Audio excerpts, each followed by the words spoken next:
Meni katta farzandim implant bo'lgan hozirgi kunda 7 yosh farzandim. Menga eng birinchi turtki berganlari, eng birinchi sababchi bo'lganlari Nargiz opa, Abdullayevni sababchi bo'lganlar. Eng qattiq qo'l vrach urishganmas. Urishganlar. Tan olaman bunisini. O'sha sababli hozirgi kunga katta farzandim sog'lom, ikkita farzandim implant bo'lgan hozir. Hozirgi kunda yaxshi, o'zgarishlar yaxshi bo'lyapti. Hozir mana kichkina farzandimni tekshiruvga olib keldim.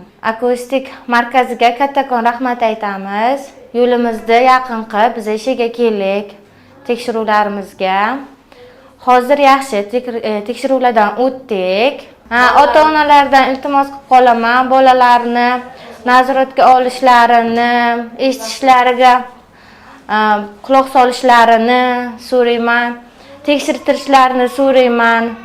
Akustik eshitish markaziga hamma viloyatlarda, 12 ta viloyatimizda bor ekan.